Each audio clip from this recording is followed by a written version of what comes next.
This was Diana Mirza, her game against Lorena Putar. Okay. It's one of the Putar siblings, and we've talked about Lorena and Lara and Leon and their dad Slavko before at the Irish Championships. Lorena is the youngest of the three, and often isn't it said that the youngest player tends to become the strongest over time? What we're just looking at here is one of Diana's favorite systems, which she played against Lorena, and Funnily enough, actually, go back there. Funnily enough, Mark, Yes. I've just been looking at some Morphy games. There's a new book out on Morphy from Charles Hertan. There was a game from the 1857 American Chess Congress, which I believe was the first chess tournament played on American soil. And they were very keen. They'd already heard about Morphy and his prowess, and they were very keen to get him to play. And eventually he did, although his father had died the previous year and he was still in mourning. But his uncle, who was a strong player, persuaded him to play. But one of Morphy's opponents played this four knights thing, and Morphy played bishop c5. And I remember the comment. The theory was that knight takes e5 is quite good for white. Yeah, and maybe that's something that White should do here with this move order against Lorena. But Diana has one of her pet lines, I think, in the King's Pawn positions is play the Gleck system with G3, and just for viewers at home, knight takes E5 is. It looks as if it's losing a piece, but after knight takes knight, you can fork the bishop and the knight, and you can play the immediate D4. Yeah. And this is nice. Kind of interesting position. I don't know, what would you play here? Would you go for bishop b4, bishop d6? I might be tempted to go bishop d6, but does that run into f4 as well sometimes? There were games many years ago. I think, wasn't there Nigel Short against Gelfand or something like that from the 90s? I remember seeing this idea of taking on e5 and then playing d4 and then playing f4. You know what? Even if it's not that great, it's decidedly dangerous looking. I wouldn't like to be facing this, thinking to myself, oh, my opponent's prepped up on this. So, so that's an interesting sort of nuance to move order. Actually, normally you get into the Gleck system after the four knights here. Yes. And White's got the choice to play bishop to b5, which is kind of like a delayed Roy Lopez, which is perfectly playable. Can go for Carlsen's a3, which he played against Wesley So a couple of years ago. I don't know if you remember that.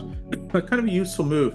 More useful for White than for Black in a way, because there's some little lines here that if you suddenly now go for an open variation, now there's no bishop b4. Sure. Yeah, I think that's the little trick. So it kind of forces Black's hand slightly. You can't just play symmetrically. And of course, I was only in Kilkenny Chess Club last night, and didn't I see arriving on the board at a certain point bishop c4, which is the most obvious move to play the four knights of bishop c4, and immediately one of our teammates, Kyle, new club members, played knight takes e4 here. So after knight f6, bishop g2, castles, Lorena went d6 here. Now that's actually playable immediately to do d6, d3. I think in my preparation, Mark. Yeah. What I know about it is the Gleck is not a very challenging system, and my theory says Black should play d5, an early d5. I think though with the bishop already committed to c5, it might be slightly different, because I would have felt that d5 isn't as good here with the knight, with the bishop on c5 potentially, because you're not guarding that square there, and I don't know if you can take advantage so easily of that. Obviously, the pawn on e5 is a little weak. You can go rook e1, but you have these little tricks that bishop on g2 is already targeting that pawn there. f6, are you running into problems like potentially down the line, with some kind of savvy? There's immediately you can just play knight. No. There's immediate trick here. Knight takes d5. Yeah, knight takes. Queen takes, and then knight takes e5, exposing the queen. E5. Exactly. Yeah. So well spotted. Yeah. So the thing is, these are subtle little moves and move orders that sort of like the d5 idea is a strong idea in these lines, but I'm just wondering, is it actually the main idea here? And just looking at it here, Black seems to do better with d6. It just came up in the stats there, and that's what Lorena played here. But after d3, we're into this kind of like very close game. Just even last night down in the club, people were asking me, like, what's the difference between a closed game and an open game? And I think this is a really good example from Diana of how to play a closed position against younger opponents who'd be less experienced and would play a natural looking move like h6 there. But this is possibly already a mistake. Why? Oh, h6 why is a it? mistake. Yeah, I think it's not a move that I'd play anyway. There's a much better idea here for black, or a way of playing. And the problem is, I suppose what bishop g4 and knight d4 would be a way to play it. Well, see, the thing about closed positions is, and we talked about this a little bit at the Irish, is that prophylaxis is so much more important in closed positions in being able to anticipate the plans of your opponent. So, like, what would be one of White's big ideas here? I guess to chase the bishop on c5 away with knight a4. Try and exactly, and that's exactly what happened in the game. And it's not just chasing it away, but actually exchanging it. Yeah. And now after knight takes a takes b6, Diana played knight h4, and she's got a lovely position here, and she's kind of achieved everything that you could possibly want from this kind of opening here. True. Because you got f4 coming, you've got the queen, the line for the queen out to the king side is kind of improved there, and also it makes it just that little bit less convincing to play a move like d5 here, leaving those squares in the center of the board a little bit weak. I'm not sure what White should necessarily do against this. I think Black probably has to go immediately for d5. It's counterintuitive that White has the two bishops and Black immediately opens the position, but I know that's something like the bishops will come into their own much later in the game, and I think Black may have to kind of go for something. That's the problem. You're right. I think what you just said there about the bishops coming into their own later in the game is quite right here, because like the position's basically like dead equal here, but it's now an open position. And it's just gone from being closed to open. And in general, bishops tend to be easier to play with in open positions. And so it's going to be difficult for Black or Lorena if she had this position. And she declined to go into this system here with an early d5. And if she doesn't, and she didn't, she decided to go instead for knight e7, which is a really logical defensive move as well, stopping knight f5. Possibly even preparing knight g6 at some point, but supporting d5 push maybe in a slightly different way. And immediately Diana played f4. Yeah, that makes sense. After pawn takes, she suddenly now imbalanced the position on the king side. So you've got an open g file to play around with. The E and F pawns are controlling those four squares on the fifth rank: d5, e5, f5, and g5, and that takes a lot of squares away from that knight on e7. And I think this is. I would like this position here for White. Yeah, this is a really good example of how stronger players can outplay slightly less experienced players, or somebody who's new to a variation can suddenly find themselves in difficulty here. And if we go back for a minute, we'll show what happened in the game. But the critical moment actually in this game came after Diana went d3 here. So she's just basically played the classical Gleck setup. The four knights out, going g3, bishop g2 castles, and then d3, which sort of is a prelude to bishop g5 here. But the move actually that you probably need to be playing here is a6. Yeah, indeed. So a6 or a5 here. And the point being, of course, that if the knight comes out to a4, you just drop the bishop back here and you keep the bishop on the board. I think in this position, Mark, I think a6 makes more sense than a5. And the reason I would say that is that if you go a5, you're giving the b5 square away to the knight, and there's similar ideas in the Gioco Piano, where the bishop is on c4 instead of g2, and in those lines, the reason you go a5 is because there's often a pawn on c3 instead of a knight, and there might be a pawn coming to b4 chasing the bishop away a bit. So you play a5, or you can play a5 to take a little bit of space on the queen side and prevent that expansion by White.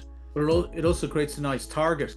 If, for example, if White decides to go a3 here, and I don't know, maybe you're coming this way, knight e7 or something, b4, you can drop the bishop back to a7 here. You see that bishop's doing a great job in preventing that f pawn from ever getting very far for a while. Sure. There's a couple of moves required: king h1, knight somewhere, either h4, g1, and then a quick f4. But it's not that quick really. And in the meantime, black can actually be also, preparing. Let's say white goes king h1 here.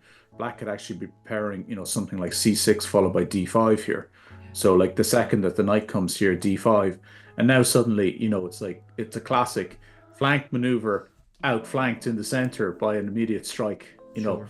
and look how good that bishop is. So this was, I think, the way to play, and actually it's just for Lorena, like she's playing in Italy, coming up in November. She's playing for Ireland in, I think it's the World Cadets or Juniors, I'm not sure exactly what they're calling, in Montesilvano in Italy, which is a great venue to actually play chess. It's I'm guessing it's a hilltop town somewhere.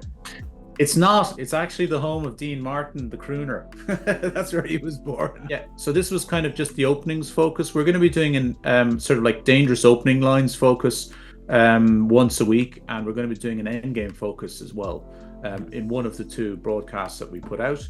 I just wanted to start with, we didn't get a chance to look at any wins from Diana Mirza when we were covering the Irish Women's Championship last time out, and this was a really nice game she played. Her opponent here, Lorena, missed the chance to break in the center with d5, and after knight e7, f4.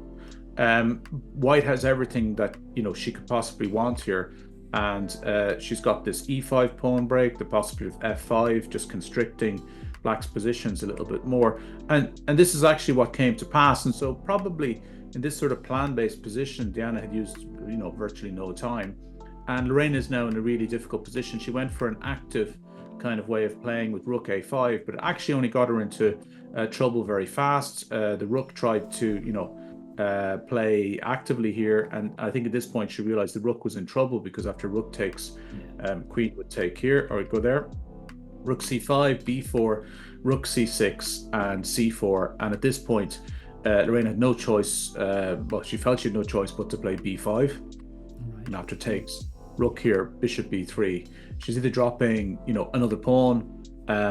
She's dropping an exchange here. This is an example. If you go on an adventure with your rook without being careful, you can end up like in a horrible position, and unfortunately Lorena has ended up in this situation. I, as with the white pieces, would not be wanting to take that rook with my bishop, because that rook is actually much worse than my bishop. It's so important to know the first 7 or 8 moves of your opening system, just to get you to a position which is playable. And it's funny, like Lorena did everything right, but she literally just didn't play the 7th move correctly.